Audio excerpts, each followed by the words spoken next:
popo whalau maare ka ma foke lotu ma no tataki ai tau ngahi hime koe ki he whiawhini pia kuo maa pe foki pia mai family ni i hono tari o i kai ngalotu o siasi o sisu kalaisi o kau maanoni ngahi aho ki muini i hamana koe ke whahauko ai whafamili ko ia o i aho koe ni iei pe mai kau pisope i he steikiri aho na ku nau lava mai ke nau kau mo ki nau tolu ki he tokoni ko ia ke no whakahauko atu ai whatongia ko ia o e whiawhi whakakoloa ko ni o kai e lau maare make i he maino pe o ku wakai mai pe ai pekia ki he kaukaua mo popo alahi ai ongoi fie kau ngā mama kau mahino pe foki ki he kanga koia ngahi tala e toka terine ai siasini koe mate o kui kai foki koe ngata anga koe kamata anga fokia o hamo ui fo o i ha feitu o kumake o whakapapau i foki e tau ngahi fua whatongia i he aha koia ui ki tau tolu ki he ngahi feitu e lava ki ai tala noa i foki e whalawhala ki he ngahi nau e feitu nau e mahena mui lau nau e laa e ngahi feitu e lava kei kakato ki ai e ngahi whai whatongia no katoape te unga ori ai taha katoape e whakamanau ngahi tau walalalahi ai nihi tola ai ngai whakawhawha pito ai ngahi teu ku whahoko pia ko tui ko ngahi momeniti si i mei heni ko kamata atu ai whai lotu koe ni i hana tatake pia koe taki whuke kau pa sen steiki ko ta pe oi otu tongani kone tatau mai ai koe ola Inoke Fotu Kupu ka koe pe whuke ai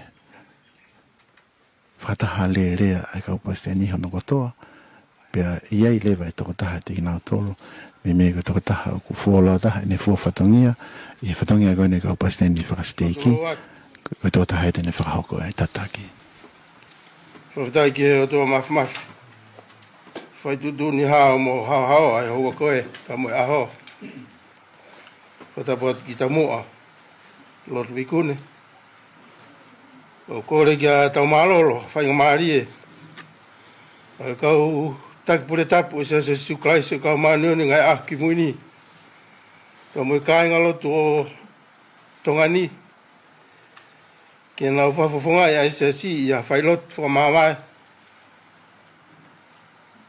pe mo taha e kau fitu ngo fulu o elda Inoke Fotu Kupu fa mo more ke fa ho ko mo ha tau fai lot a família.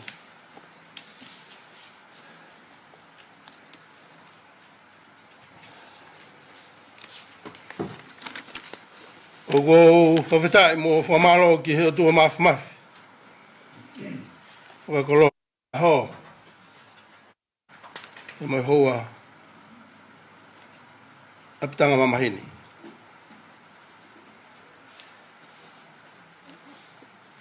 Tapatu lot veikune. Kia moho weiki. Matapu kia tau malolo moha matapure. Matapu kia kau paseni o ngahi steiki. Paseni o ngomisiona Tonga. Kau pisope mo kai ngalotu o siase sukaisi kau maaneo ni ngai aki muni o tau ihene ai. Whatapu atu ki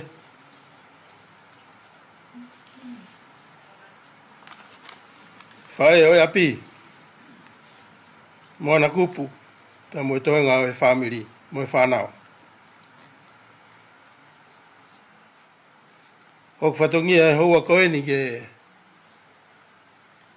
tataki pēa ki tau tolu ki he whatau kei kua omi he polokalama o e whiawhini.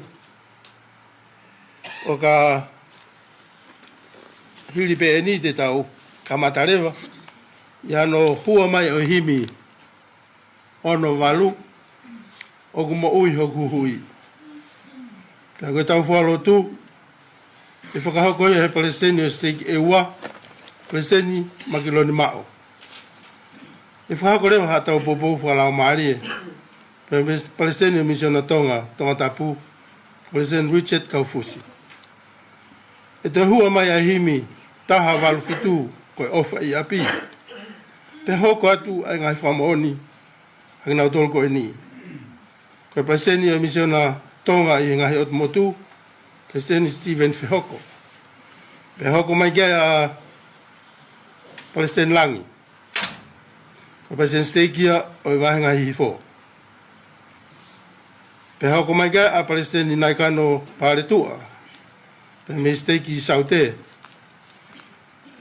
Pe te hua mohiwa.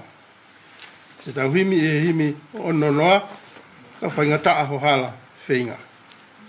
E te hua kata ngai whamaoni, pa mo ngai manat merie, e sista maile nei ufi. Hokat kai a brother Hakai Pitau, ko pasen maloloia e steiki, I misiona Tonga, Tongatapu. Pea whakausi mai kiai a Palestine pen heo ki waro. Ko pasen steikia o hapa. Te tatoki hiwa tuku e himi whāwalu o kuou fie mau koe. Ko tau rotu tuku e whakahoko ia e Palestine o steik halariku o Palestine sa teki manako fua. Ke hoko atu ai polokalama.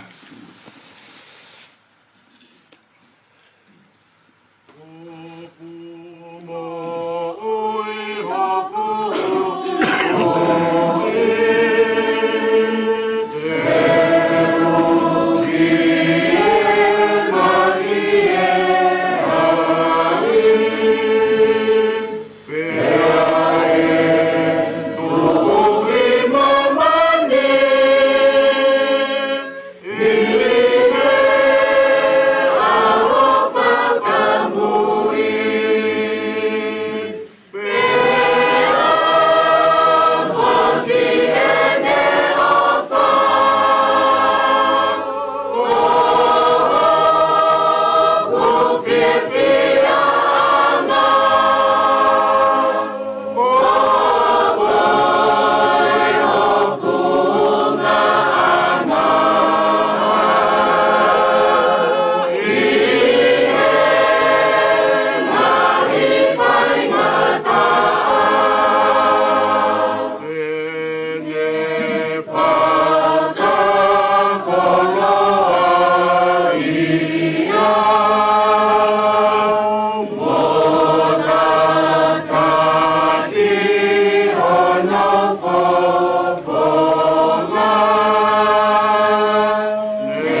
tua mafi koe mau tamayanga awha ke a whihelang. O whono mau loto he loto honga ia moni o whiwhia. Ke mau whakatau wholofola atu ki o awhio ke mihe loto whare. Ho tamai eiki ko elda Inoke ku. Ko whitu ngon fulu wha e. Mau whiwhia ke whaha ki o awhio. A e mau honga ia. Mo whawhita i koe uhi, koe palani, na ke Fotu kai tatau te whita. Ke whelaulau hui nei whai ho alo ko si sukalaisi. Ke tamai he wani o mau whakahaka whio e mau whiwhia, o e mau honga ia moni. Ko hui ko whinangalo le rei ke mau hoko ko hamea mipa haongongo le rei tangata. Mau honga ia ko hui ko lakang whataura eki ke lawa whakahaka kato mai ai. Ai ngahi palani, o whiwhia, ai au whakakato he tempare. O kune toko ni ki mautolu ke maongo inonga mo whie maarie neongo kuongo ai mawai. O mau whiwhia whoke ta mahewani ke whahaka a whio e mau honga ia. Ko hui ko mau ngahi whamiri mo mau ngahi o whanga. Mea hei ni aloa pe kune, ka maa whoke. Ai ui tou, ai whanau paia. Ka umaa ai kai ngalotu mo e kau takla kang whatara eki. Ke whakakakato ha whawhamiri pia mo tamai. O mau whie whakaha e mau honga ia mo mau whiwhia. Ka uhi, ka whelaulau ku whai e elda Inoke Kupu. I he ongongole rei, a ngai Matangiake ke. Ono tare ni ti, ono taimi, ku lawa whelaulau ia. Ka uhi ko ngā. Mau honga ia au pito mahewani, ko higo ne ngahi ako naki. O mau tau tapa ki o awhio i ho wani, ke tāpe kina mua ki nao tolu te nao whai hangahi. Ha poupou, ma whamo oni, e ki o wau whawhamiri ko ni. Ke maulawa ongo i kotoa pia lau maari e tatau, ke ne whakanonga ki mau tolu, ne ongo ai mawai o kamanaki ke ho. O mau tau tapa whoki ko awhio, ha tāpuaki. Whanonga mwhawhia maari e ui tou, kai maasi i whanau paia, me toi ngai whamiri, me kāinga loto. O mau hangahake tamahe wani ke whamore more i mo. Ai mau ngai whehalaki, mo hai tono no ku whai ho au. Mau lotua ke hifo ho lau maari e, o nofo ia teku mau tolu he whakataha angani, ke hoka ko ha whakataha whiwhi. He lawa whoki, ke ne whakahino hino, mo tataki ki mautolu, ke mautolu ilo lahiange ki ho palani, ya mo tau mua mau i he mamani ai. O mau kore ko awhio hangai tapuaki, ke nofo ia he whamirini, ka tātifito ke uitou mo e whanau paia. Ya mau whai ai lo tuni, i lo tofa moni ko awhio, i hua whatop tapu ho mau huhui, ko sisu ko kalaisi. Amen.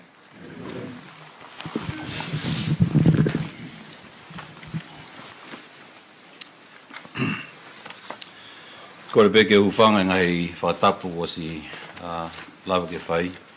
Kai ki tuku mai ke te hawa whanga maari ke whahoataha poupou, whala maari ma ki tau tolu. O kore peke mou whamoremore i au, mo koa, o kai ke mafuanga le rei ki he urunganga e tau whonua, ka mawhenga. Koe hawa me tua koloa. Hau whae me ho waka mo lape. Kau mawhiwhia he whanga maari e mamau. Ki o mahi ki he motu nai whae rei ai au. Ke whahoko ngā e tapu ani. E tua mawhi. O honga ke te au e whanga maari e koe ni.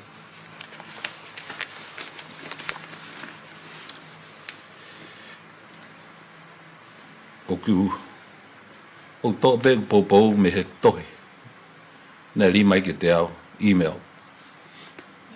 Me he tangata. O te aiki au whetaulake a moia.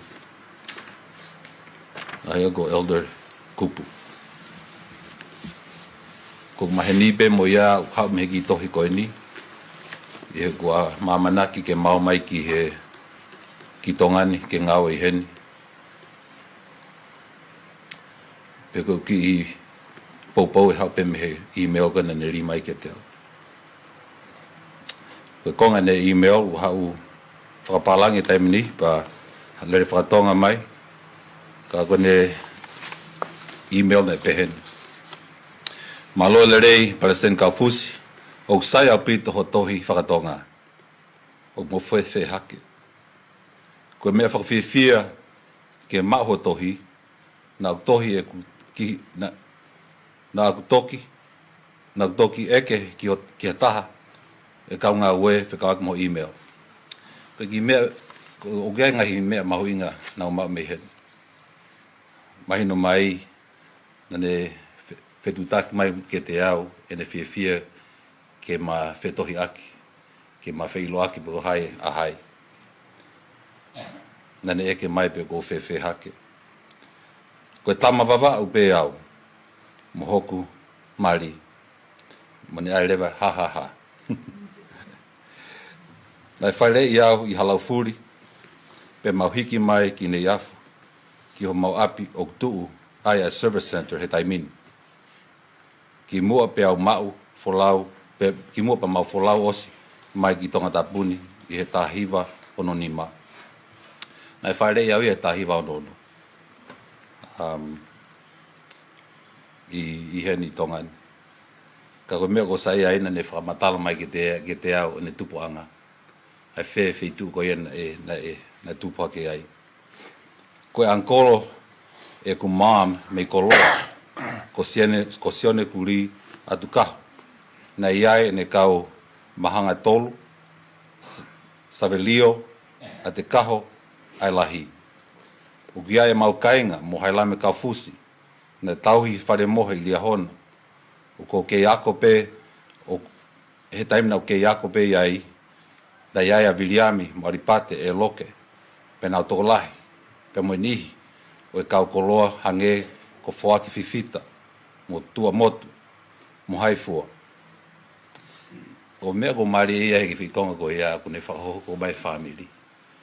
Ko e tangata au kai ke o lahi e ku whakatotolo ke ta whake family, ka ne lava i ki palakafu ko ia, e ela kupu o whakahoko ai family ke te au. Na ne pehe rewa. Ko mari ko mohana o whehina. Ko whewhine o te vita, mololo langi. Ko tu whewhine o isi whatani. Palestine Missiona i lai, e lei, PNG, e whetongi i atu e President Hosea. Koe whaia moana, lolo, o rive langi, koe halau furi mo e koloa pe. Ma mari whakahalau furi mo koloa pe. Io, taukata he mahino ke te au kia ne tawha ki humor, ki tawha ki whakaori. Pa ko fia foki ai ne whahoko mai ai ene family. Tata te fito ki hene hoa. Nā ngā oe whakawhaiwhikau i wawau, o ako lea Spenisi, alwai ki Bolivia o ngā oe, mi Disema, tahiwa whiwhitu ki e Pleri, tahiwa whitu walu. Whataha mo e Marigona Charlene ko Lynn McMurray. Nā maheni ai, mo John, mo Mele Reeves, ko e umahatu a eni e ku hoa. O ke mo uhe tangata eiki, mahalo pe e fu ke isi au pito ho mari he taimi ko ia. I moni e lawa e la kupu, ko e hoa o si aki e au tau e walu. Ka koe kena ki tohi ia, e ne whahoko mai rewa ke te au, e ne ngau e na ne whai, whikaak mai ngau whawhai whikau. Like I said, I've never met Elder Kupu. Kana lava ki tohi koe ni, o whakahamai ke te au, the type of man that Elder Kupu is. He's a man of Christ. Koe ku whakawhe o pehe. O te ki ai ki tau sio, tau tolu ke eiki ko sisu kalaisi. Ta pau ki hataha hen pa mo tala mai ke tau puki ki a koe. O te ki hataha ia heni na whiohi mo e alo. Hange peu ke te hau, te ki o sio ke Elder Kupu. Ka kouhi koe ne ki tohi nai whai mai ke te au. na hiki ahok la mari he. Puri e manawasi I mo irifia. Pene whenga ke whakatontonu I e ngahi mea una pehe e whamalohi I ai mo whakalotolahi ai ao mo koa.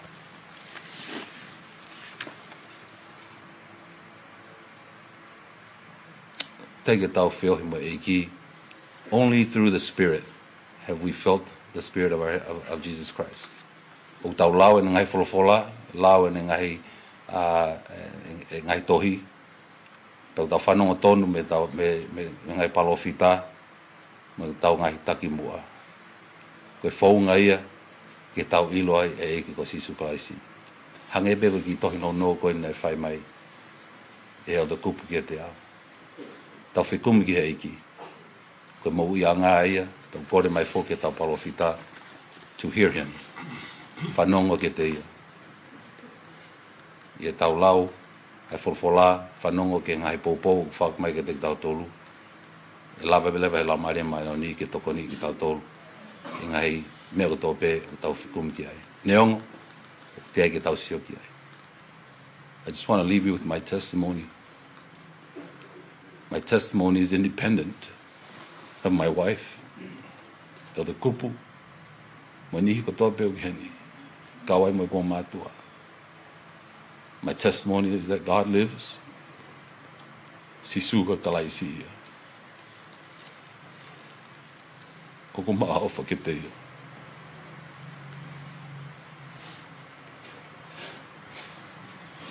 Ko whiwhia ke o heni, ki wheloak mo moana ko hange pe na osi ilo a moana. Ko hi ko ne hoa. O koe popo ia, o whai wa whalo Sisu Kalaisi. Amen. Amen.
Tapu ki he pekia.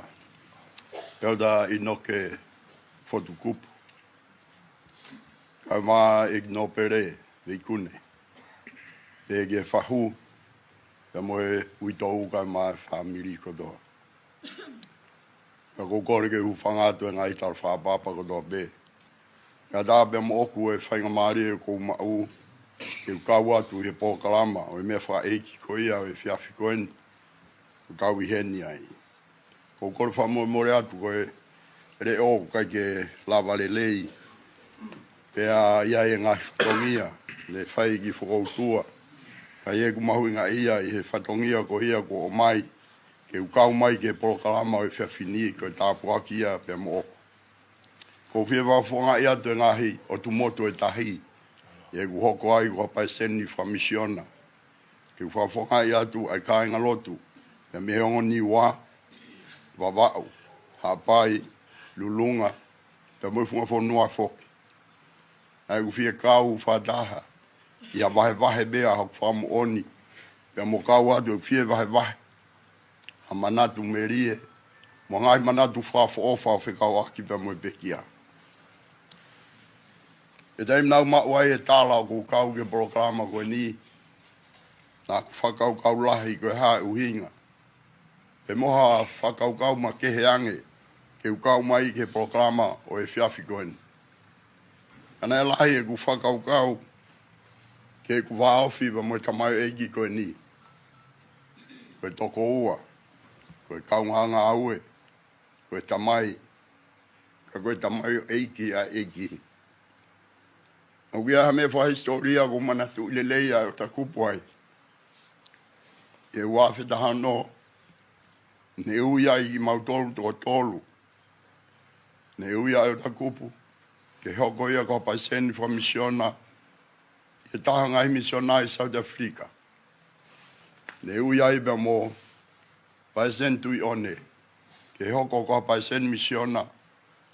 Ie misiona Tonga. E taim da tau ne uia i mo mutuani. O whawhatongia ke hoko ko paiseni ki Papua New Guinea. Ie misiona lei mission. Nai makehe ai mau wheohi. Ie taimi nai uia i mautolu ke MDC ki Provo ki Amerika. Kanai makehe ange ai mawhapapa. Ia maungoi. Ko hata mai whalau maari e makehe ai o da kupu kia ki maua. Tupe mua ke kala noa whangi manatu. Ki mua ke whahoko ai whamoni. Ko taimi na mau he ia ko ai mo teu ki mautolu i haki taimi ke mau alo atu o fua mau whatongia. Na mawhinga taimi ko toa pē, ke si o mau pē, i ha tuunga maalunga whalau maari e, ke tuunga o kia ia e o da kupu. Ko taimi ko toa pē, na mau ha whainga maari e, na maako mau pē, e mutu i one pia me iai. Na ia ngai taimi na mau mea tokoni whata, pia mo e kau taki o siasi. Pia neongo mai anga kei whata mai ki, na hanga mau pē, e o da kupu o ako i maua, i ngai mea la. E whao se ose mau whiohi mo ia, ne mau mātuko alu atu hoko ke ngā wina mau whai. Ai kou whia whafoki mai au whakau ia ki tala noa, ko hiri ange ai pā ko ia e mo ngā whi, pia hoko ai mo tsunami. E tā mai e o da kupu ki au, pai seni, tā hoki wawau, te ta alu pongpongi pe pa ta hau e fiafi. Ma hawa koe ke ma alu ki wawau, ma hau koe ke ma foki mai, na kai kia ma kato ke o moia. E na malawei pe te ma foki wame mai. Pe taimua na ma hau ai, ku tala mai kai ki ma sea maua. Pea, ki aluha ke foki hange ku whai ku ki ho haa. Pea tangutu le lei pe, mai eiki ko ni pea pe mai ki haa. Pau tāng nofo hen, kau alu ke kānita, kau ko pau pe ke ta foki tong. E taimna aike walu na te ui mau ta kupo pe mai. Pai seni, hawang e. E whaafi mai ki ai, na pe mai. Pai seni, ke sio ke ongi ta mai ki koe e ua au kangutu, koe na hau me ni ua he waka. Pea ku mahino ka au e whakahifo naua, ka ta alu taua. Paiseni, kou kore atu. O ua na iaiha mea, na ke aiha mea, ke whanofo eongi ta mai ki ka ave taua ia. O keito paiseni, ko na talanoa ne whai. Mani, he kāte o ngofu he ke si ia. Kai whakahifo taua ia. Hei ku alu koe ke kāni ta, alu atau o, koe ke kai ke loto ke mate no whai, wheinga lahi pe o tāri ki whainga maari ke maheka mai. Malue mai pe mo pehe mai pe, mani, maa lou tau alu whataha pe mo yongi ta mai. Ka inga, whamiri, o pehe ai ku manatu, mo iku iloi, ai ta mai e ki koe ni. Ko e o ta kupu ka tangata makehe ia ki au. Pe au ki kai ki urea aki pe ia. Ko e ui ko toka. Ko ui ko whaike ka ho wholau. Ka ko urea pe meheu kuloto. Ai kua ko mea. E mea te koe. Ko e taimi lahi na kui loi. E lau maari e taki koe ni. Nā au e tahana ne hanga ko i au pane tala mai. Ka sen whioko. Te tala ate ki whakaukau koe ni. O kia e taimi lahi u whakaukau e ka kaitoko lahi koe siasi tu maari e ai siasi. Pai seni, koe siasi masiva eni mo whakaofa. Ka koe siasi eni o eiki. Koe siasi eni o sisu klaisi. Ka koe mea ka toa pe whalerea kia ne ngā we. Koe mea pe ia eiki. Ka neongo ho haa holo e mau ho haa koe ui koe whainga taa. Tai hoko mai i mo unga whi, hoko mai i COVID. Kana ke hianga beta mau e to ni o a koi mau tolu. Ke mau i loi, pia mau malu i e si, i he mea kotoa peu mau ala whai. I he tui koe nane mau, nane hanga vahe o mau tolu, i he mau hoko koe kau taki o si. Ko whia wha osea ke ki whamooni o kou whai. Ke toa sio neo no vahe tā wha, pia mono vesi o no. Pe talange si su kia te nau tolu. Ko au koe hala moe mo oni pia moe mo ui. O kui kai hau hatake tamai ka ia te au. Ka inga koe whakaukau ia ko whia mai ka te tau tolu. Koe hala pēni ke tau whokia i he o tua. Koe tau whou mai i hene mo oni o ngong lelei o sisu kraisi. I e ahoni o utangi a tokolahi. Koe tai whia maa vae. O ngō i he whāmiri, koe more atu e tamai eiki koe ni. Ka koe whehu i au nofo e tau whakaukau. Ai kai ke tau whie māwae moia. O kou whie whakaosia ke ki whakaukau mau inga. Ne wau sia ia i haahe ta. O kou mana tūlele ia pehe kai ngalo he kumoi. Koe ui nai more atu hako ofe whine. Koe tonga mau tu o hao hao i whare maha ki. O lere mai hau ki mou puna si. O piki mai ki au pane pe mai. E papa. E lava beke ke talange ke tamai wani. Ke toi o mai be muha au ta. Just give me one more day for me to live with my mom. Nā ku puke ia ki o whatawhata. E o whenga. E o hanga whanonga ia. Kau pehe e tau tai whie mawae. E mo eo da kupu. Ka koe tāria o palani ko ia e tamahe wani, koe palani o tangata, koe palani o whiawhia, koe palani o wha mo ui. Ke tau wha whei ni ke he ke hau o mo ui a kalaisi.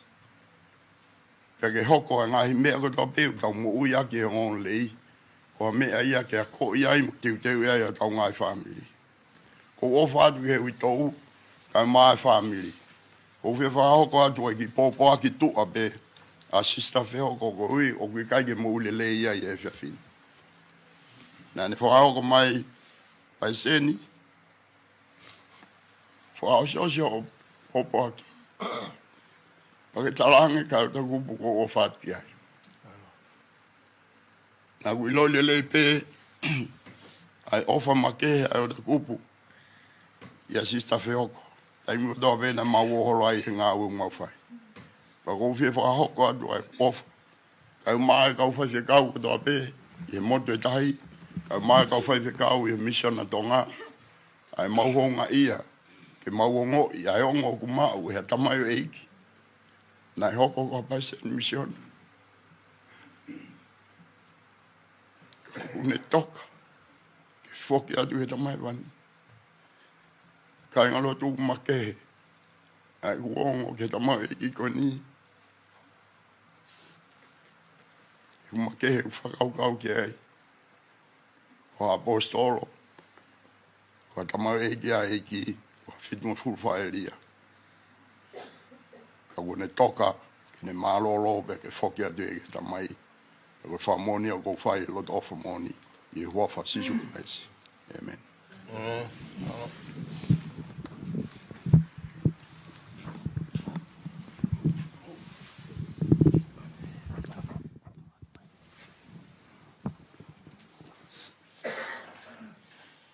Tap mo Lord Vikune. Pea ko kore pe ke o whamalbalo atu inga hi talwha tap kotoa pe kono ose no awhaki. Kai ata mo e moto atuani ke o kau atu i he wahawahi atu i whakamooni ke moni o ngong lerei pa mo tangata ikwingo fulu o ta kupu. Kai pe foki ki ha manat meri ki he tamai ofa koe ni. I he kosperi koia Matiu whamatala he wholofolana e unu mai ha toko taha ko naki e whono o ne whahoko ha whihui ki he whakamoui. Ai ana ne eke ke whamoui eiki koe whikau whe i he whono o kulahi. Whamatala e wholofola pia tala e sisu ki a teia ke ofa ki a Sihova a koho o tua aki ho lau maari e kotoa moho o mo ui kotoa moho o loto kotoa. Koe uluaki pea koe lahi ia o e whekau. Pea koe no wau ta tau mo ia ke ofa ki o kaunga api o hange pe ko koe. Pea whaosi aki a ko nake whamo ui ke toko taha ko ni aki ne pehe. Koe whekau ni e ua ku tau tau ai a whono kotoa mo e kau palofita. I he taime o manatu ai ki he mo ui a o da kupu. O hasino mai miai a ngo whekau e ua koni. Nane ofa ki o tua, a ke no lau maari e kotoa, mo ui, e mo no loto. Nane ofa foki ki ono kaunga api, o hange pe ko ia. Mo ni ai e rea e palo vepe, e whakakari ki o pehe, ko nima o ku tokoni mau pe, o ku maa oni oni angia he ngutu, o ku tau lotu kai ngawe. Ko mo ia o ta kupu. O hasino mai mea ofa. Ne ofa ke o tua. Kai pefo ke ne ofa ke ne kaunga api. Kahai ku manat merie. Ya usia uni whamoni ai ongo whekau koe ni. Nai mo ia ke tangata iki. I he tau ko si. Nai lawangi ai ki e ku konferenis faste ki. Pa i he taha e ngahi polkalabang ko ia e konferenisi. Nai lava ke maalo ateo a ahi ki ha ngahi whamiri. Yes, teiki. Pa i he taha e ngai whamiri na maa ahi at ki ai. Na e maalohi e whae. Ka e pehepo ke ki whanau. Ka koe tamai e whamiri na e tok foki mai pe.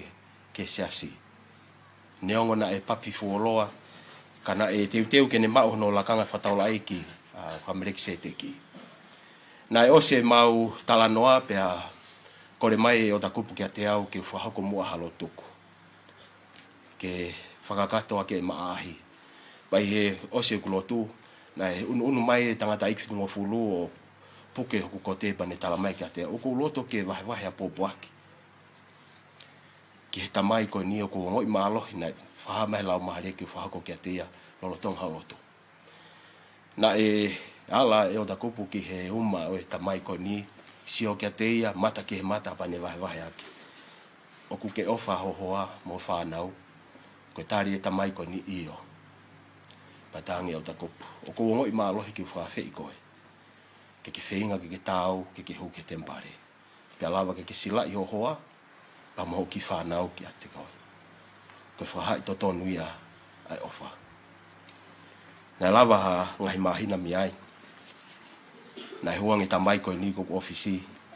koe hui, koe bandi le komen tembare, ke hoke tembare. E utala no me tamai koe ni, na tamai koe ni. Koe whaafi koe na o mai e o ta kupu. Na tō loto ia kia te au. Kia te au e ka inga pa moi whaamiri, koe o whaia. Pena e hāpe ia, mi he toko taha koe ni. Ko tui he akonaki apostolo ko Paula ki he kakai Korindo. Na hanga he apostolo koe ni o whakamatalai. Ai mahu inga o iai o wha. Kai ke ngata pēa ika na ne toi hanga whakahai. Ai uhinga o wha. E taimina kula wai wholofola koe ni kia te au. Kune hanga whamo o ni. Ai toko taha koe ni ai o ta kupu. Pea ko loto peke wahe atu. Tohi koe ula Korindo. No wahi tahtolu, vesi ulo aki ke vesi walu o pehe no whakarea. Ka neko e kurea akia e lelo e kau tangata mo e kau angelo, kau ikai te umawai o wha, kou tatau mo ka mea pakihi, mo simpare tatangi. Pea ka pau te whakikite, pea u ilo ai ngahi mea whakalilo lilo kotoa pe, mo ilo kotoa pe. Pea ka pau te umawai tui kotoa pe, te whahiki ai ngahi mo ngā, pea ikai te umawai o wha, ko mea noa pe au. Pea ka pau te wate ugu ngahi mea kotoa pe ke whawhanga ke ai masiva. Pea ka pau te fua ke hoksino ke tutu. Pea ikai te umau moe o wha. O kui kai hano aunga kia te au. O ka tak wholoa e o wha. Pea kua ngare reia. O kai meheka e o wha. O kai fie lahi e o wha. Pe whakafuafua lahi ia. O kai ke whaita e ngari ha mea. O kai ke kumi e ne mea ana. O kai ke itango fua. O kui kai ke mahalo kovi. O kui kai ke fiefia i hanga hala, ka fiefia ia i he mooni. O ku ne ufi ai mea kotoa pe, o ku tu ia ke mea kotoa pe, o amanakle rei ke ngahi mea kotoa pe. O ka ataki ai mea kotoa pe, o kui kai whaka au o ngata. Ai ofa. Ngai taulahi e ku whiohi mo i tamai koe ni. Ka pau e iai haurunganga whakalaisi, o kou whamo ni, na mau e toko taha koe ni. Koe ofa. Taimlahi ni whiohi, tala noa mau pēi he taimina ni hokai koe tamai ne a koe ni ki whanau. Taimlahi ne vahe ni ofa ki on hoa. Hange koe vahe koe a pasen whioko, na malavat ki hapai pa mo e toko taha koe ti, o ta kupu. Mo toi COVID pe ma lockdown ni ai. Na ma whinga lai, ke ma foki mai. Pena ilo i pe pasentu vai lala me ni na ma alu. Ai fie mau i toko taha koe ni ke foki pai. Na tamai e o ta kupu kia te au. Pasten, hei kai ke ulawa ke tu e nofo fuoloi ha pai ni. Ko hi o nofo toko taha pia moana i api. Ko fie mau ke foki a te. Ko tui koe ofa ia e toko tahani ki ono hoa, ofa ke whanau, na mani ofa ke kakai koto hape. Ko tui e ka inga, mahalo koe pōpua ki ia ko loto ke whamooni at pa te tau tolu e aho ni, hange koe whaafi whamoui ke ne kawa ko ngā ki mua pane wahe. Ui awhi kau fōu ko tuka te mo tolu, ke mo whio whaaki a te mo tolu. He koe meani te mo e ilo e kakai, ka bui ngui, nau tolu. Ko maa ofa lahi ki pekia o ta kupu ka pefo ke witou e whanau. Ko whi whamoni te mo tolu ai ofa nai mau e toko taha koe ni ke taha ko toa pe. Pena ha sino pia e mea te ia. Ko tui koe whamoni e o kou loto ke vai vahi mo ki tau tolu whia whini. Pea ko whahako ni he wafa si sukalaisi. Amen.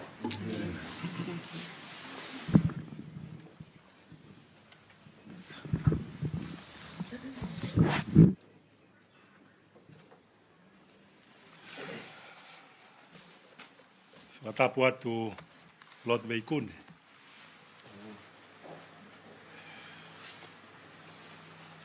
Whatapu atu ki he pekia. Kune whakatahataha i mai ki tau tolu.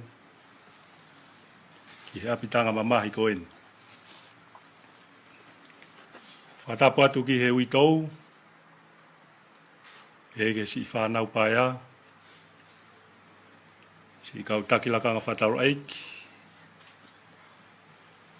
Si ka inga ofa. Tuku ke ata pe angofua ke u. Whahoko atu hok whatongia. I he polokalama. E whia whawhamiri. Ia mo elta Inoke, Fotu Kupu.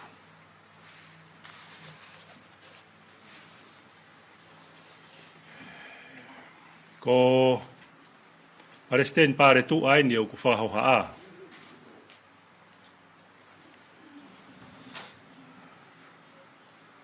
Neu kau whakataha mo elta kupu he tākai whala ki he tua koloa.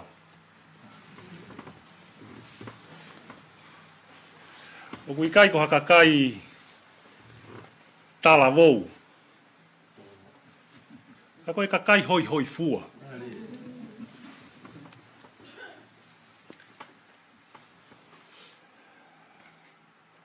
O fie whai ha ki i wahe wahe. Pea mei he mea na ne whakamálohia e kutui ko ha wahe wahe a hono hoa.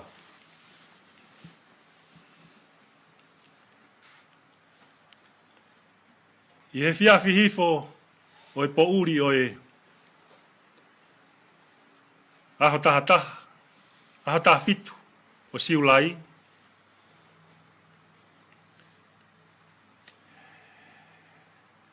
Ko sio hifo ko e walu e whiawhi eni. Ko whai atu haku ki tohi ki he hoa o elta kupu.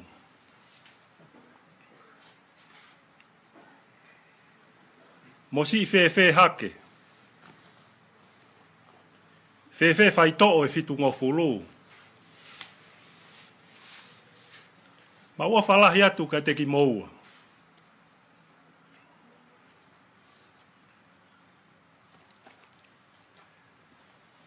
Hiri ha hoa e taha. Na tari mai rewa. Ai tohi. Ka ataki pe moana.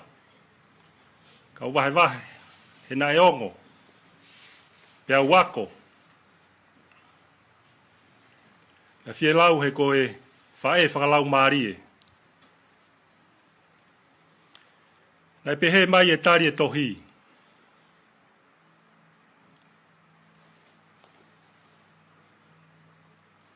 Palestini. Mousi fe hake. Ko eni o kumake i whare mahaki pe, o whai e whei ngā. Ko e taimi whai ngā taa, mo oni ki a te ki maua. Ka kuma whalala, o ku iai ha o tua mo ui mo ofa. O kune mawhei ai mea kotoa pe. Pea kune ilo i lelei ai mea, e lelei ki a te ki maua. Pea ku maloto lahi. Ke taria pe hono whinangalo. O ku hounga mooni ho moulo tū mo i au kai. Pea ku ma whaka mooni ki ai. Pehe ki he si e ma whanau. Ai ngahi mana i he aho kotoa. Neongo e mautangi. Ka ku mau fie maarie. O whiau be mau ngahi mea fie mau whaka aho. O ku mau toi wā au fiange. Toi whi ofa aki ange. I he ki taimi whaingata ako eni. O ku toi mahino ngo fuange, ki a te ki maua e mea lahi, o tau te whito, ki e whakamo ui ko si sukalaisi. Pehe ki ha ngahi mea ke. O ku ikai te ulawa, ke u whakamatala. O ku ma misi lahi a Tonga. Ka kua pau, ke manofo heni, ke whaiha wheinga. Pea koe haa pehe, hono iku a ngā, Ke whakalang langi I pe ai tau tamai. O kui he wani.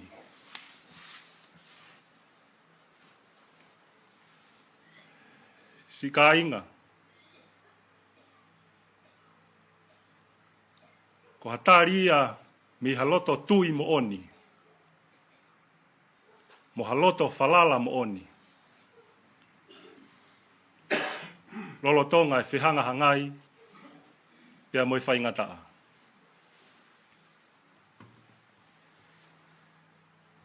Na eui mai motuani. O mau kau ngā au e whakataha. Pea mo Kupu. Na I lolo tonga Palestine whakasteiki I ria hona. Pea tukua ngei a uia ki he Palestine misiona I Afrika. Pea ne whoki mai. I ono ui ia I he lakanga fo o koeni. Wa fitu ngofulu whaka eria. Ne hoko ko whaiako whakalau maarie. Kia teki mau tolu. Le moi ka inga lotu. Kupu. Tā ko ena hei kai te tau fuoloa. Ka ke hau whakalanga ofa.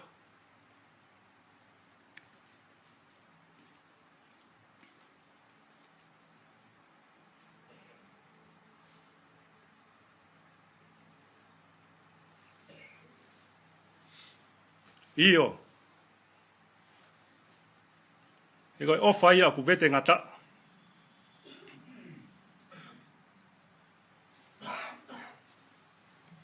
E koe ofa whaka o tua.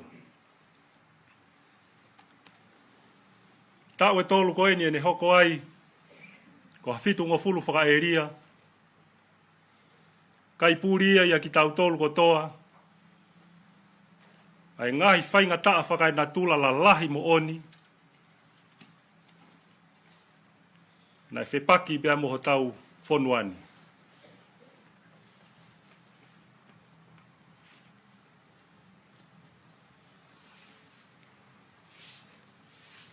Ka nei mau ako. Ha mea lahi. Bea me he tataki nai whai. I Kupu. Lolo tonga ngahi whainga taa koe ni. O au mai peke he taoni, ai hake ai peau kula, kai pūri peunga, ai au kolo mai, ai ngahi o whāwea mei tua pure anga. I he ngahi a rea, mo e whakatu utu, ngā ue ai tamai whakalau maari e koe ni.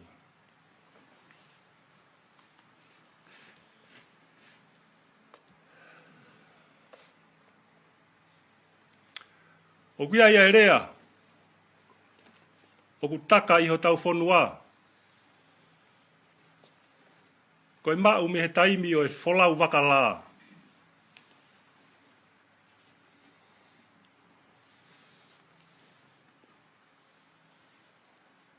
O ku pehe, koe pō whakawhita a uri.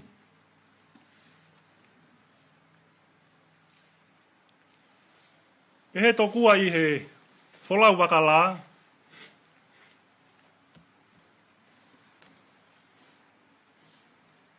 Ka nau ka whehanga hangai pia moha whaka e waha.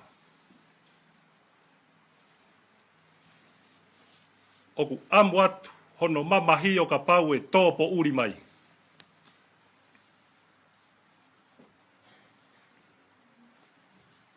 Hala ataha mama.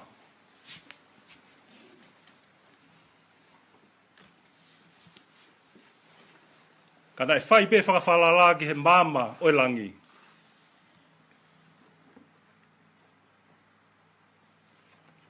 Neongo e hake a ngahi pe au.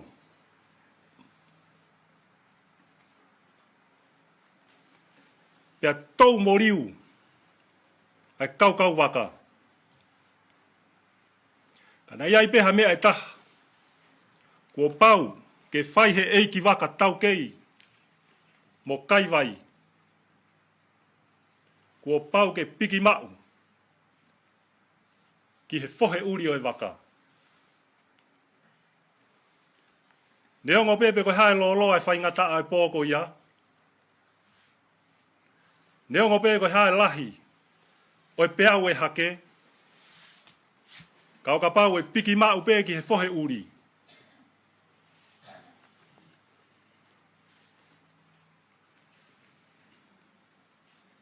E taulanga pe, ai wholau kari aia.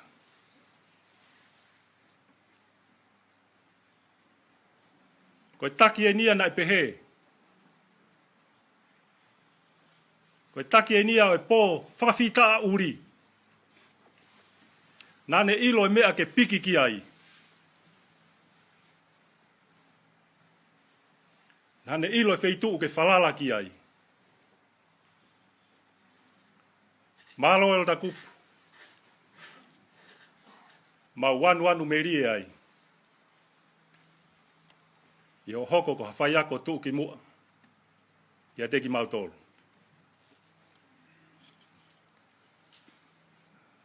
Ko au mo paisen langi, mo paisen ki walu. Ne whakataim te pire i ki mautoro ke si whai ho mau au. Ia koe na kua ke si tatau mai.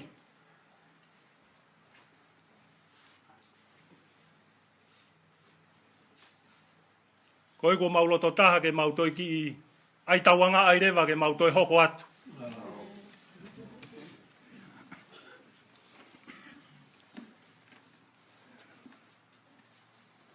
O whalahi atu. Ia teu si o whanonga.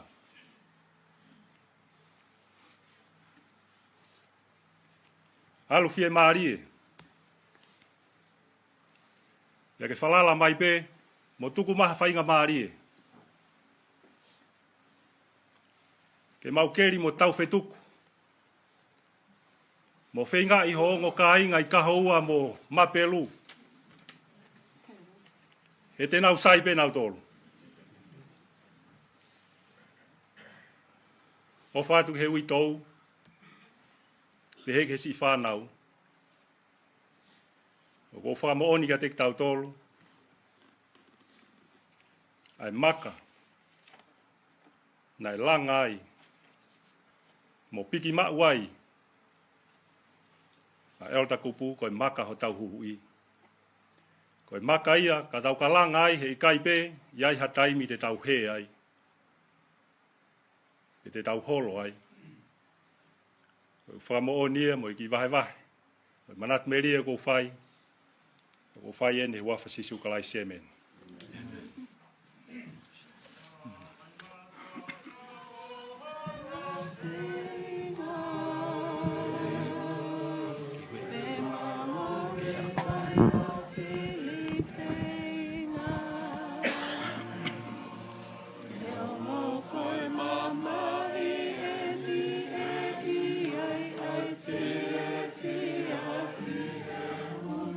Oh,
Oku I kai to iai ha tau veiua.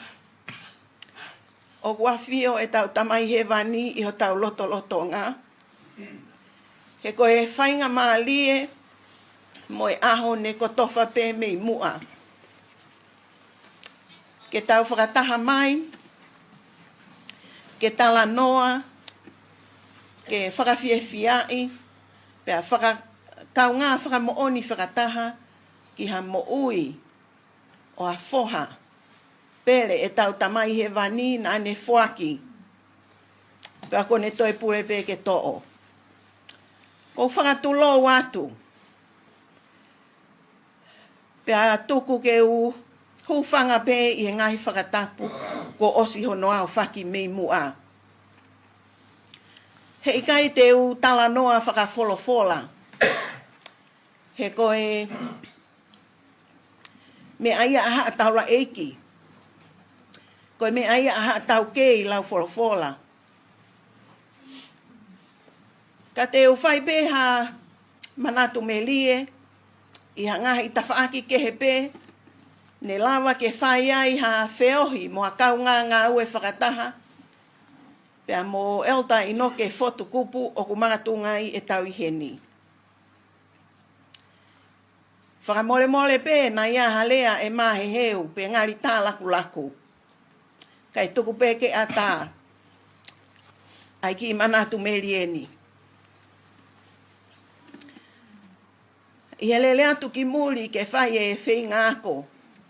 Na mau ia I whakataha pēpea mo Inoke mono family. I he mau whoki ko toa mai ke kumi ngā ue. Na mau ngā ue whakataha pēpea mo Inoke I he ngahi ngā ue anga ai siasi. I he mala e o e accounteni na mau ngā ue ai I he tawhaki finance ai siasi. Na I kai fuoloa e ni hoko ko ha taki ngā ue ai ki aki mau tolu. O ne whiri ke alo ngā ue I he tawhaaki I ako whakalotu ai siasi o sisu kalaisi o e kaumani o ni ngai ahu ki muini. Koe ki I tā ka ngana e toko tolu. Ko Inoke, ko whatawhehi whiwhita, pa mo I ki I whine motuani. Ne mau whakakaukau ke mau mātuku whakataha me he tawhaaki o ngā ue anga e paanga ai siasi. Ne hoko ai a whatawhehi mo Inoke ko ongo pure ako ma e kolisiria hona. Nā ku mamahe moa o ngā ue I he tawhaaki ako whakalotu ai siasi. I he tātā iku ko e ni, ne mau toi whakataha mai, o hoko ai a Inoke ko e sea, ai Board of Trustee, ma ai siasi I tongani. Pea mama uai mo whehi, ai whainga maari e ke tū tawhaaki ko e ongo tokoni. Ne lahi angai taimi o e talatala ai whale, o e whea lelea aki, o hono ako I ki maua, e tamai o e kini. Pea uke ha taimi, o ne whakakata mai lewa. Mo tokanga lahi ki he mea wako I. He koe taimi e awe ai e hataha ai siasi ki whare hopo, ko moua e tu umu mua I whare hopo, he kai te ualo au ki whare hopo.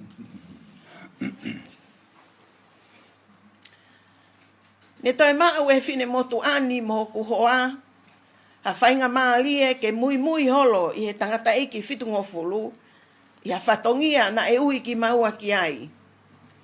I he tempale mo historia whaka family.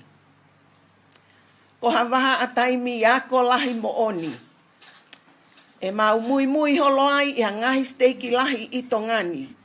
Ke whanongo, ke ako, ke whakatupulaki, ke whakamooni, ke ngā ue mahu ingataha e tau tamai he wani, o kulolo tonga hoko I he mamani ko e ni I he taimini. Ko hono tānaki whakataha, o e whainga he o Isileli, ko e teu, ki he ha ele anga ua mai, ai alo pele o e tau tamai he wani, ka ko tau whakamo ui mo e whakalaloa, ko si sukalaisi. Elda Kupu, ko awen mo hake ai o ma tangut whakataha tu he whiawhini. A e kutu o tala, Ko e himi whakaawhawhataha o e siasi ke hiwa e kai ngalotu ke tautokanga mua ki he tohi hohoko.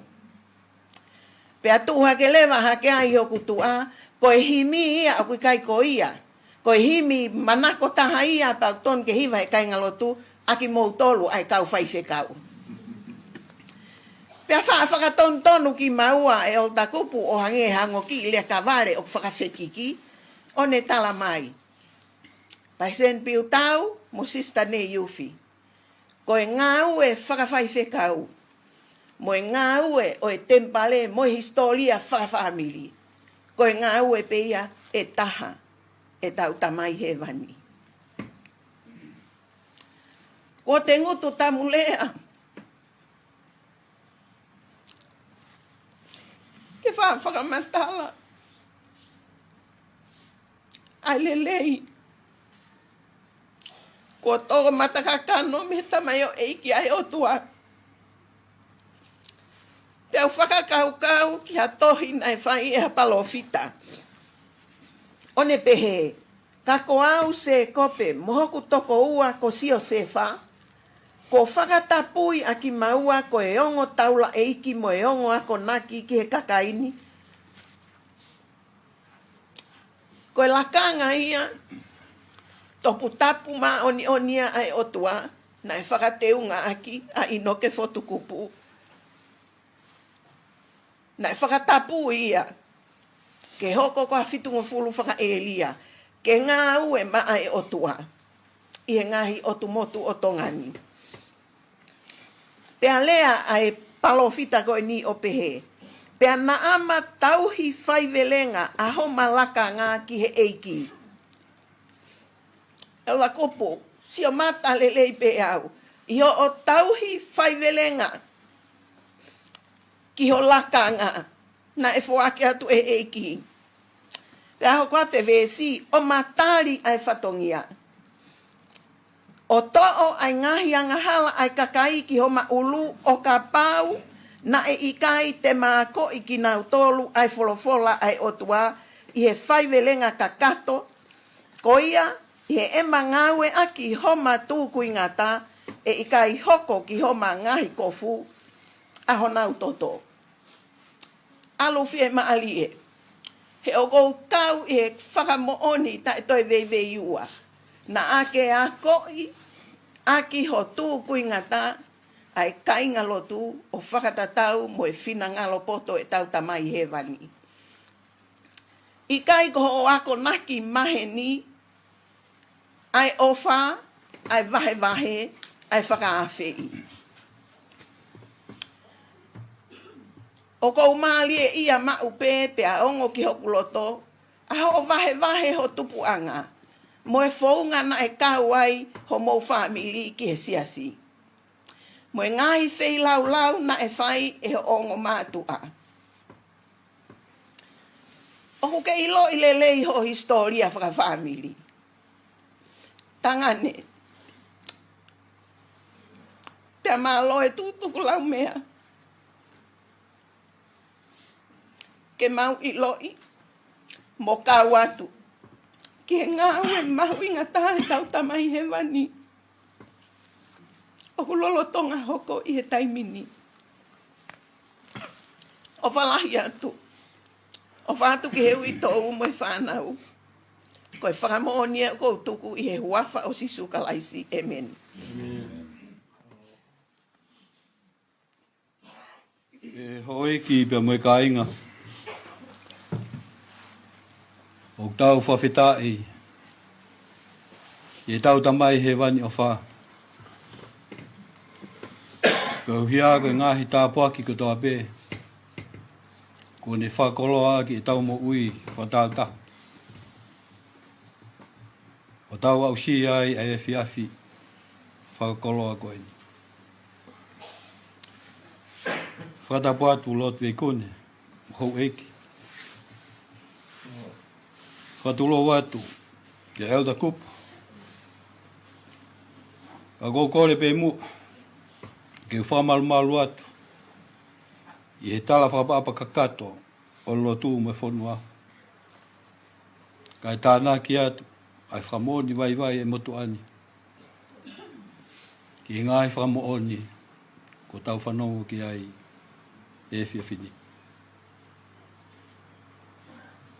Ko e taimilahi, na ngā au e pia mui holo e motuani, ia elda kupu. Pia kou lawe i whataha, moki nau tolu ko toa pē, ko e kau ngā au e.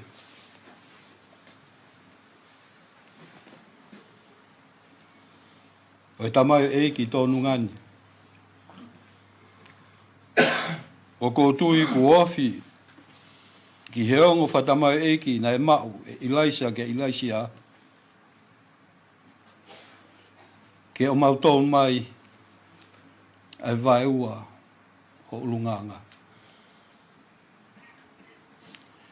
Ko e konga whamui, ai whakaunga tā maki, ai motuani e misiona Tonga. Nā mui holoai a ngahi kon whenisi, nai whahoko e elda kupu. Nā whatongai, nei mei ke ta tau e pōpōaki nei tuku, e whitungo fulu, ki he kaingolo tu. Pe koe te whito e ne pōpōaki,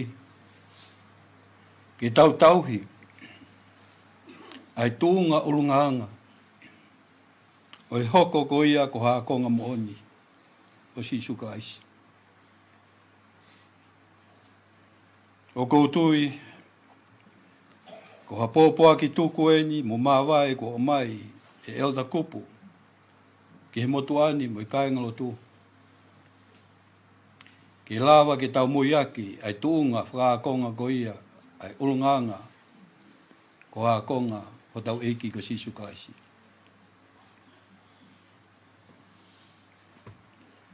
Nei whakahino e Elder Robert D. Hayes, ai tuunga ko ia o iakonga, nani mea o pehe. Ko iakonga, o uhinga ia, ki hono tauhi ai ngahi whikau ai o tua, lolotonga o mo ui whamaterie. Pea te hoko ate ni whakahino o peheni. Kua whanongoa iha kakai toko lahi, o kunau taku o pehe, ko iakonga, ko hatoa taha mui. Ka nai whamahino e apostolo, ko e tuunga whaakonga mooni, o uhinga ia, ke tau tuunga mo ui. Ko e taimi ko ia, au tau whengai, ke mui, e ngahi ako naki e sisuka aisi, pia tau mo ui aki, o ku huluni mai lewa, mai ulunganga whakalaisi, o hoko ia, ko e kupesi whakalau maarie, i e tau mo ui. I e tohi koe a honoua, e apostolo ko ia ko pita, vahe ulua ki vesi ni ma, ki e vesi hono fitu. Nāne whakawhei, ai kai ngolotu ko ia isi asi. Moki nau tolu ko toa pē whanongo ki hono leo. Ki nau whenga ke hoko ko haakonga mooni o kalaisi. O hange ko ia nei tau kawe i elda kupu. Peau whalea ia peheni. I ka inga. Ke tau ngā au e whaivelenga.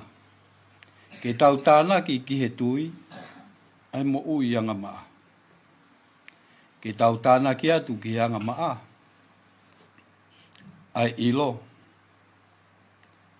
Pea ke ai ki he ilo,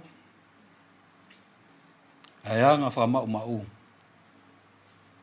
Pea ai ki he anga whamau, pe koe mapule i kita, ai whaakataki. Pea tānaki ki whaakataki, ai anga whaotua.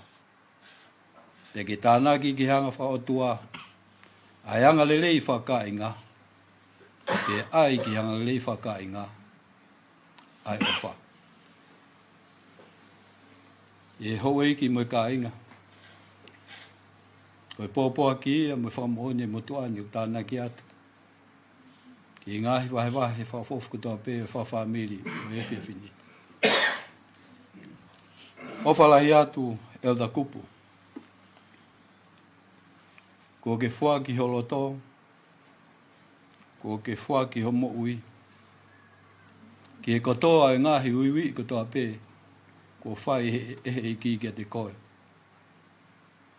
Kai mahulu hake, ho whatongia ko ia ko whitingo fulu, mo e pēteri ake, ki e whamiri.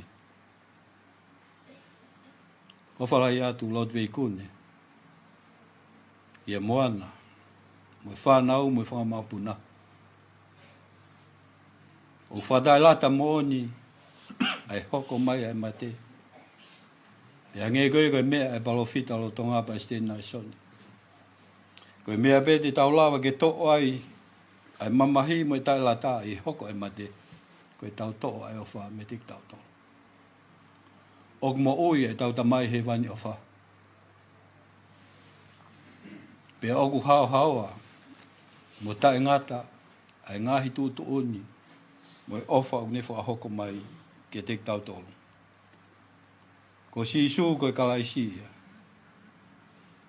Ko tau huhui, mo tau whalelei tai whangata ngata.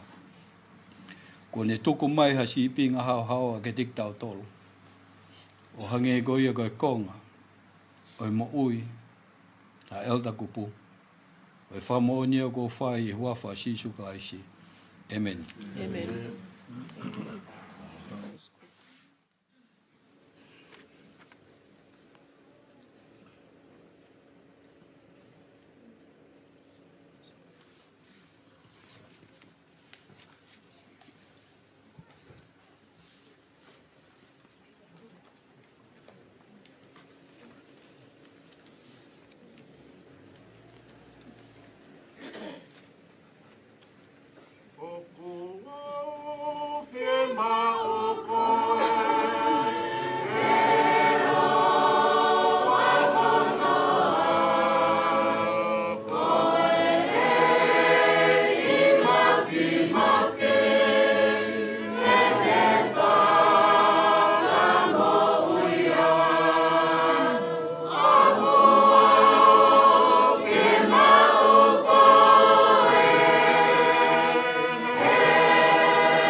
whanga atu.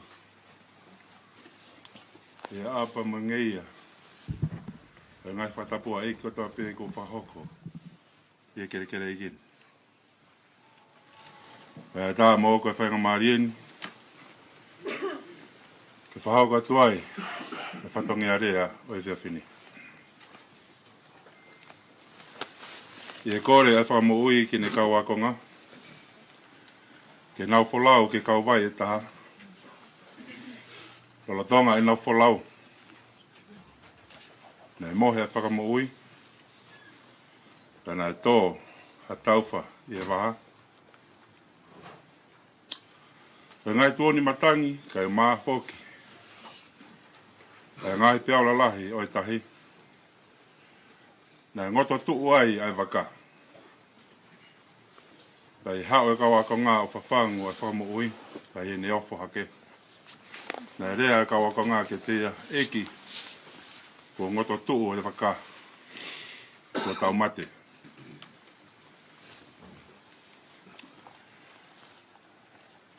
Le hanga whamo ui o lolomi. Ai matangi. E nani hanga o whakanonga. Ai tahi hou. Pena ne hanga whai ai whiho i koe ni. Ke ne kau akonga. Oku i whē, aho mō tui.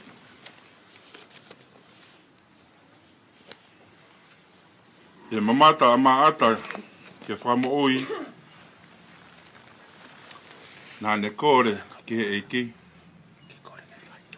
Ke whamo ui ano tonga ane ko la salosi. Ta talanga e sisu ke teia. Ko au ko te tuu moi mo ui. Ko ia o tui ke te au o kane mate. E mo ui ia. Ka ko ia o mo ui mo tui ke te au. E ikai au pito mate ia. Te ane whakahoko e whihu i koni ki a maata. Oku ke tui nai ki ai. Si kainga. O whakatahta hai ki tau tolu e he thea whini e he pekia. O ne whakamanatu mai ka te tau tolu a hano maho inga o e tau mo ui. I he māma ko ina. Ko i kuonga pēni ka te tau tolu e whahinga o e tangata. Ke tau ngā we i ai a e tau tui. Ko e whehui ka te tau tolu. O wanga whewhe a e tau whakatupule kina a e tau tui.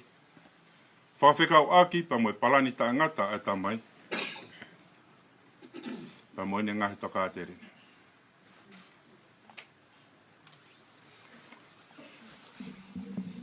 Nā kunofo whakaukau ke wahe na whahoko pi sopetui one ka tiki mātole ka pasen whasteiki.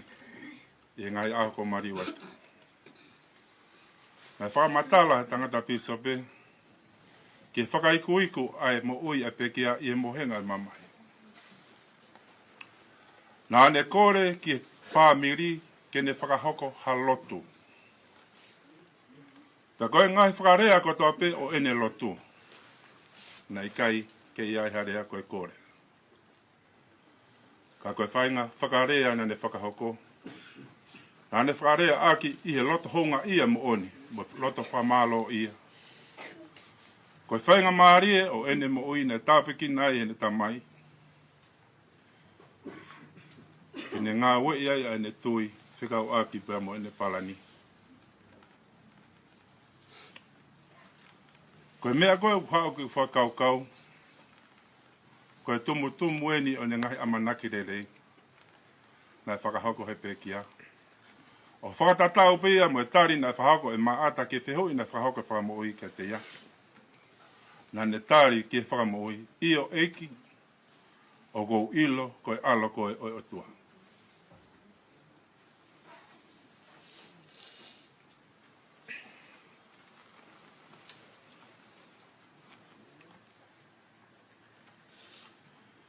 Singahi tau, e fuawhatongia ai pekia.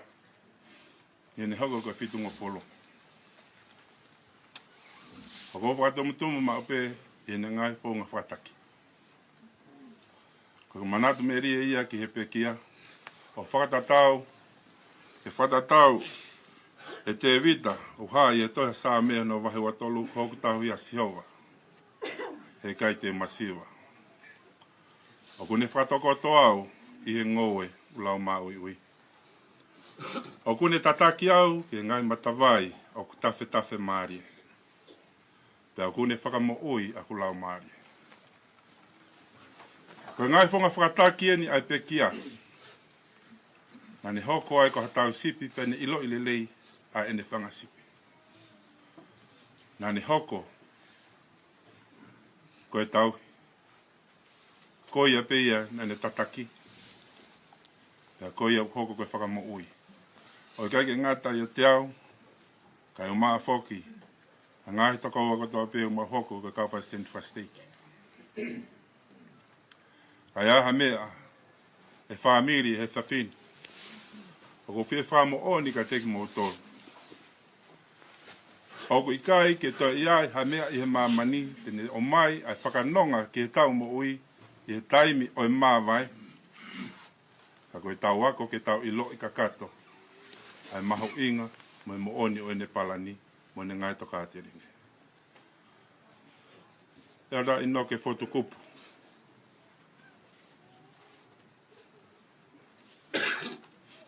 O kohonga ia maupe i whainga maari ko ke tatake aki mātolo i whunga whataki whakakalaisi. Whātua e ofa lahi ke hui tōu kai o maafo ke whānau. O whie whāmooni ka ti mātolo e ahoni. O tatau pe me whamatala e pisope. Na i kai ke to i ai ha whainga maari te nau toi mao ai ha loto fie maari lahi yange ai whamiri e taimna whakahoko he pekia e loto. Ka koutui, kone mao, ke tari, ai whekau ke hoko atu ane ngawe e tawhake o veiri. Ko whamo oni ia ke pere ngesi. Mo Tongatapu, ai palani e tamahe wanika te tau tolu. O to tonu mo tau maho inga ia e whainga maariu tau maoa i he mamani. Ke tau ngawe. Ai ngahi tui ko toa pe. E iai haa manaki lelei, ki he kahau, i he whonga ngau tau whahoko, no mo i ake ne ngahi toka ate rine, i he wafa sisukalaisi. Amen. Mau ani ko e tofia, me ama, ono le sisita, ua pau, ebe ke kina, ake toho, meia te kita, atofia, ilo kolani,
mau tamai o ki he wani. E tāpua ho hua wha. E hoko mai ho pure. E whahoko ho whinakalo. I he māmanin. O hange koe au whai he langina.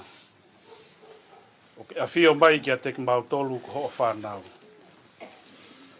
O whatātahai ki mautolu i he whiawhini. E taha kau whakamoni makehe a awhiona. E ota Inoke Fotu Kupu. O mau i hene ai, pe mwe kautaki lakanga whakataula eiki he ngahi steiki kotoa pe, e o tongani. Mwe kāinga lotu hono kotoa. Hounga ki a teki mautolu ai whainga maari e kumau ma. Ke mea ai heni e taha e kau hoik no pere i e whonuani, lot veikune. Wa whakakoloa ia ki a teki mautolu, ka mafoki ai ui tau pe mai whanau, pe foki e toenga ai whamili. I ngahi koloa wholofola pe ngahi ako naki ko mau whanongoa i he whiawhini. O mau whakamalo, wa tokoni lelei ki hala whanonga, o mau amanaki atu ki ai ki he kaha una. Whakamalo ko whainga maari le mau ma, ke ngā ue whakataha ai pe moe tamaio e kini. Ko mau ako ha mea lahi, i ne ngahi tataki, o ngahi whaunga whakataku mua. Ko ne ako ia ki mau tolu ki ai. O hoko a hono ngahi ulunganga, mo toonga mo ui ko hako lahi ki a teki mau tolu. O mau whakamalo, o amanaki anga, o magatuunga i e wheilau huhu. Na e whai he awhiona, ko e hala ke mau mui mui ai. I e whiawhini, o mau korea ai tokoni ai awhiona. Nonga pe moi fie marie. Ke i he ui tau ka mai whanau. Toenga o e whamiri hono kotoa. Pe ka mau ka tutuku i he whiawhini, ke malu, pe ke whaka o e whanonga, me he ngahi wheitu ke he kehe ne maulama pia me iai. Hao mo malu me ngahi whakatamaki, pe me ngahi whaingataa, o e mamani. O mau whie mau e tokoni ai awhiona, ke whakaivia, whakatua sino, ka ke mahulu, i haivi pia moha maalohi whakalau maarie. Ke mau matu uaki, e ngahi whaingata, o hulu tua he mamani he ngahi ahoni. Tāpe ki nānge lot veikune. Whakaivia e whatongia, mawhatukituki, o ki hono uma, i he whonuani. O mau korea, e tokoni e awhiona ki a teki mau tolu hono katoa. Mau whakahae, mau ofalahi ki a awhiona. Ko e lotu ia, mo e tau tapa ki a awhiona i he huafa ho alo ko sisu kalaisi. Amen.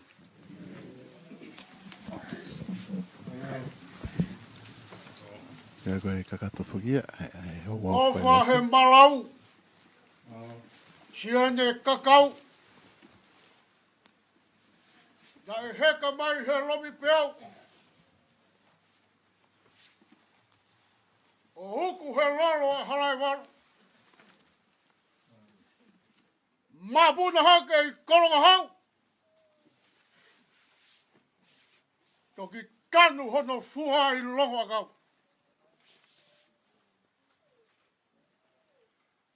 Kaka whaki e siu e kani watu. Tala pe mua ke uho wawau.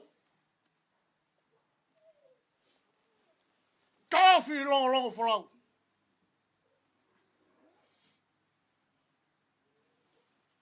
Whakatapu. E hau maru mo e hau toka e whanua. Rā o e anai kuanga. Mo e mahina. O ku ala pia kei katoa.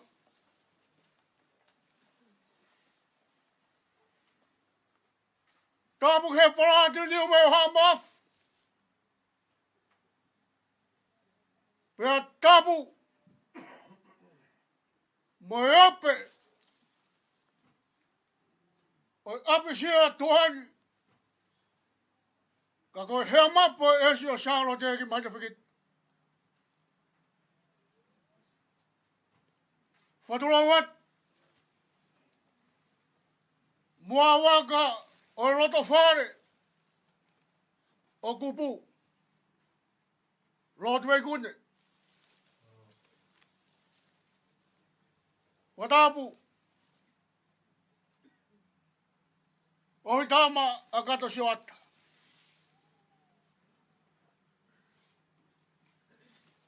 Fatulawatu umata.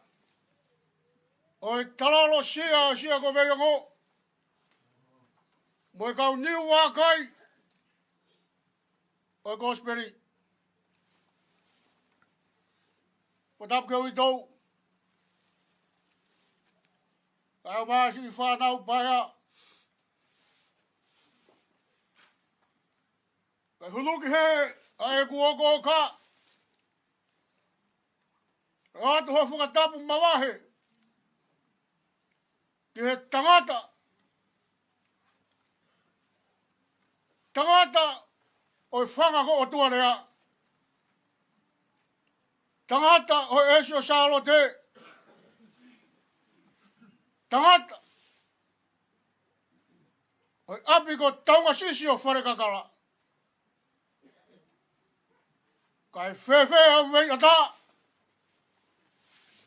Tau taware pe motta kau nowe. Whatulawat. O mi moa e whakamari e koe ni mo tau malolo. Ke whai atu ho whakamalo. Oi! Oi he koe whorau. Na e huari riu i hakau tap. O ne aila whakamanu manu. Kai toki angin na e hafu o e toke rau. Ma paki ai e ku ki foi hea.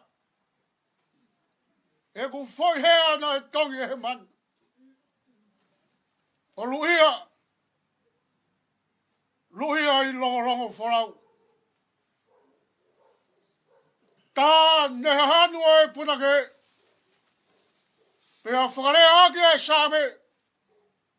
Amusia pe manu puna. O kune mata e whareta puna. Ne siutaka i e fia. Ko hui pe ko ne takawhi ho orita. Pe to pe e fini. Umata. Tuku pe mua. Ke ta kafa taha. He tau konferis waka steiki e fia fini.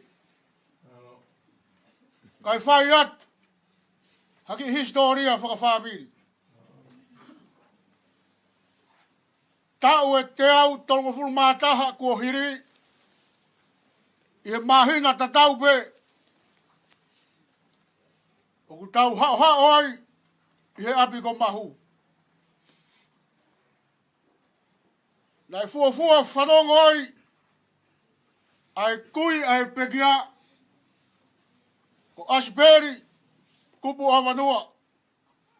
Nā te hoko koi minister polis. Oi aho ko ia. Nai wahe ai ongongo lelei. E o tā smut. Pea mo patla. Hiri me ai hangahi tau. Pea lahi. Hono ngahi lelei he kai ngai lolo halai walu e kau whai whakau. Pea nai whoki ai kau whai whakau I hamoa.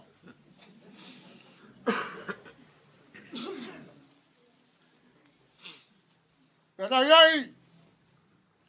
Ai taha pe ngahi tamai ai pekia ko karauta. Nā ne whakatau ai ne ongo hosi. Huvanga whakatapu. Ke present for mission na ha moa. Na de toka nga imai ya mission na Tonga. Na toi foki mai ai si. I malai fo. Ya na unga ia karauta. Kai be foki a furiwai. Tau hiwa tolu walu. Mea mai e parofita. O whahoko ha conference. Nei whai po wono. E nei kaua karauta. E kau whanongo e aho ko ia. Hiri a senturi pe me ai. Ko hoko. Ai litoi hea e fu hea ko Inoke Fotu. Ko i fitu ngo fulu whaka e ria. Pea moe taki. Taki ngā ue ia. E ngā wanga e si Tonga ni. Pea kia ia tāra ia. Me riku ngā haa wawau. O pehe. Na iai e whewhine. Na e nofo peia he torofa i uturai nā. Pea kohono mana ko e tori hingano. O ka mafoa e ata. O kune turile kaimi o ku rupu e hingano. Ke toria. Pea koe hara. I e fu hingano. Na e te tefa ata. Pea na e ui pe ko te tefa lahi. Pea mo te tefa reka. Aho ia. Na e ngari kehe. O ne uhu mai. O ne whakatoka ngai. O ku mapaki ha fo i whaa pe me fu hingano. Pea ku ne uhu kuma pe hono mamahi. Kai oua kua whoki ke fu toa. O tangi lau haitu. Pea ngā he torofa uturai nā. Pea koe taimi pe o kua ngona i loto horonga. Ai ngā ai whine tau hinga no. Pea ko hono rea ku pehe. Oi. Ko ia e whaa ko mapaki. Toki whatua i e tau alo i loa. Na e whatua i Inoke Fotu vai. O pehe. Liku kaho. E te ofa i riku a. Pea moi hara te te whareka. Si i whine tau hinga no e si e te ngā. I he toro whai uturaina. Aho nia. Ko ngā e whine tau hinga no. He ko mapaki e wha. Kai kei arahanga ngātu hono tuanga. Whamalo atu. Kau present whakasteiki. Kau maa kai ngalot. E mama. Ko mou fōa he loto whare koe. Ko tutu uni me he urumotu ha. Ko pongi. E whakahoko ai. Ai tau au fia. Ai apisia tuani. I he taimi o no. Ki e fitu. Tuku mai mua ia. I lot vei kune ka maa e whamiri. Koe walu ki e hiwa. Whakatahat. I hata hape ua i haa nerea. Pe manatu merie. I e pekia. Me hoa whakaosi. Pe me walu ki e hiwa. I whakatahat ai. Ke mo mea to wheroaki. Pe mo eo ta kupu. Tuku mua ke whai atu e tatau. E tatau e tau tahi. E teu ke nau whesifohe mai pe mei hawhuru hao. E kolo tau ko pea. E sia konga whoa. Alo i talau. Tau lulu ka teu wholau. Pea ka whaiange ko i kai ke utoi hao. Ko kere aki a Tongatapu. Koe tatau, ai tau hisipini. Koe tatau me koe nai whai, e whakamohui ki a pita. Ka pau mau ofa, ia Inoke, matafonua Fotu a whare wha, Kupu. Whawhanga e whakasipi. Whawhanga e whakasipi umata, o talalo sia, o sia ko me ioko. Ka pau mau ofa. I e pekia, pia mo e tō whohe nā ne whakahoko. E pia ki whakaha, mo e whakamaro tua. Lewe rewa e maranga, ka tatau atu. Ka mararo ko e whatapu ko ke whai ko a whaki kakato. Kono a molotu. Ko te kune tu ke u whamarmana tu ai. Whai hata tau pa mi ka inga utu. Ka mararo ko ke e te whia mai e te whini. Ka ne makapo mi kune nea. Ka mai Ula matatoa, e whai loto e tahi ne pini te sine, e hoko toko tope. E pe ke hataha ke whakamatapoto a ke whanonga, hangi koe malanga mohu kakala, mohu tāpaki, o ke whai he te koe. Ane moia ko mohu tāpaki kina e o tau aiki. Wakainga lotu. E riafi whakakoloa koeni. Ke mau ahia ara to whare, mai apitanga mamahi. O kukai kia ha whamalo whiunga, ke o atu pa mihe o ngopaseni o emisiona Tonga. Pia pehe ke kaupaseni o steiki, mai kai ngalotu I Tonga, o siasi. Kako e whamalo ia e ohi. Mo tau hitama kua whai. Me ngai tu unga whare kua ke whakamalanga. Nane tupu hake koha ki tala vou. I kai ki aha amanaki. E aha aho. Tene puke ai whohe o isi asi.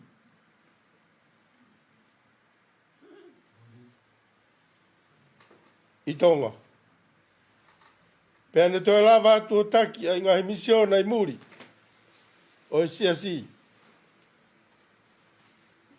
Ka uhiwe koe ngahi lau maari e. O lau kei he tu he po uri.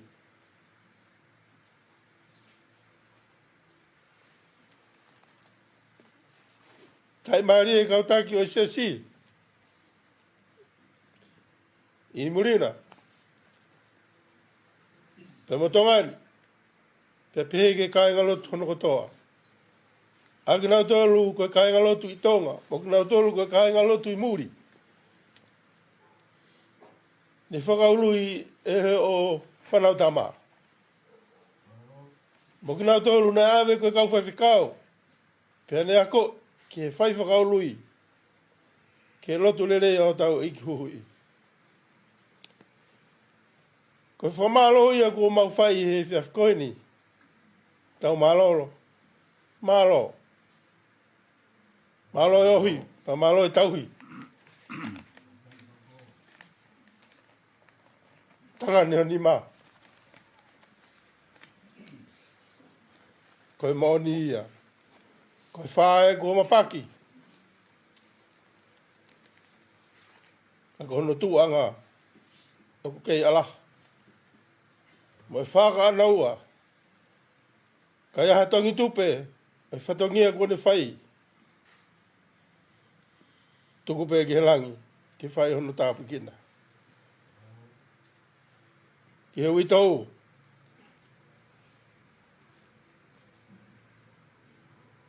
Toko pea, elda Inoke Fotu Kupu, mi he whare tori a. Ka ia ngona e hono lau maari e ngahi manatu meri e. E mangahi tukutuku lau mea Me mo ako ko fai ke te mautolu ko toa pe ko kau paseni i o Tonga. Ko uhi pe ko e lelei o ene whakauta uta. Ngari ngari. Uta wangi ke he tamai he wani. Ke hoko atu pe ene mo ui i he taimini pe. Ke he whae taha o ana te tatari. Whamormore ka pau ngari whakamasiwa. Ai ui ko whai me langi. Ke olo to whare tau malolo. Ka koe tui o tau mauni.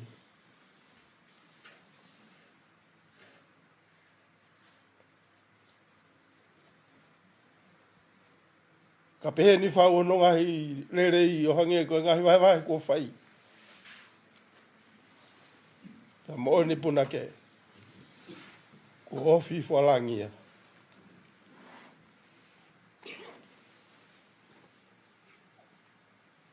Ta mama e lotu pe. Ngata e whatongia. Kau president steak, me president misiona, o tu Tonga. Whawhunga e pa mo kainga lotu kulawa mai. Ai kainga lotu kotoa, i o Tonga. Ta mo murina. Nau si fie kau whata. Pa mo ha whamawai. Ta mo i whit ngofulu. Ko whakaosi i pe. Rod vei kone. Ko ki mautoluni koe ngoe. Ka kau whai whekau pūre ngai wheitu o. Pea kurahi o mau ngai whare lotu. Ko whai lotu ku ke mea ofi taha ki ai. Ko whai lotu i hala waha ko lo ofi peki te whai. Ko mea holo pe ku ke whie mea age. Mau tari i rei koe. Whakawhea ngai pimo i whukaa inga toko lahini. Ko tau maalolo ia ko whie maari e. Ka koe whaafe pe o whai ki wha te tau ake whiafkoini. Kai ke maulawa o situ, tai tuku atu ha whaafe. Ke mau whanongo pe ki hako, pa mau toi ako i atu ni ihi. Koe uhi pe, koe whawhonga o tau iki huhu, ko sisu kai si rewe whauha, te tau atu. Pamalo atu umata. Lawa e whatungia. Ui koe whaafe ko ke whakau mai ke pua waka e whamiri. Kore mai, lot wei kune. Mo whoki atu. Whalerei bua e ke e kaika lotu he teu whiri. Ka lawa ia. E me atu rewa lot wei kune. I he lotu. Ia ki lou toi he. Teu he umotu a kai o maa e whamiri. Toto atu pe mua ke whaka maa lohi e whini maa tua. Ta maa vai lotu pe. Malo. Malo. Ko tonu e tau fohe. Pea ko hope matawhala e tupe. Pea ko e whamalo fokia na whakahoko atu ko ia he whiawhini. Whakahoko atu fokia e umata. Na whawhunga atu e kainga loto e siasi. Matapure whai whatongia foki. Ko tau malo loia. Pea mihi whare ko ia e kolohea. Ka mafuke e sasalo te tau whiawhia foki ko hi whiawheni o ku tau langlangia ko i heni ko ia e mua waka e whamiri Kupu. Ai ko loto vei kune. Ko i whaiwhatongia ko he whiawheni. Tatake atu he pasteni o Capital Steak, pasteni tui halangingia. Ko e whahiwa ko whatawhiwa hai wa rere anga maalungai. Steak ria hana. Ko fua lotu na whahako e pasteni mao. Me steak i eua. Popo whala maare na whahako e pasteni kaufusi. Pasteni a mission na nuka lofa Tonga. Whahako atu mengahi manat meria na i kamata e pasteni Stephen Fihoko. Pasteni a mission na Outer Island. Whahako atu ia pasteni sione langi. Pasteni a steak hihifo. Yoga pasteni pare tua, pasteni a steak saute. Kana hau atu fugai pa mai tare kita ko ia ki historia for family mai ten bare. Sista mai ne yufi. Pea na ikau mai fugai pa hagai pi utau. Ai ko tahai ka pasteni malolo misiona Tonga. Pea fa sireva ai o wau me fatongia fia fini. Pasteni penhe ki valo o steak hapa. Ka loto gune fa hagai pasteni manakafua. Ai ko pasteni o steak halariku. Pea ko lavalere whatongia e whiawhini, pea langi ia, pea lelei, pea masani, ai mea hana kotoa pe, ai pe lawa he mi, oku hoko ai ofa i api, i masani ai ngahi mea kotoa pe. Wede mau tatawa dai pe, pea mehe api ko mahu, pea mehe kerekere tupu, a ko ia hahawea lahi, ka ko e kerekere o loti kaukau loka, Whawhunga te pe ka ngai katoa e komsoni whamafola rea Tonga.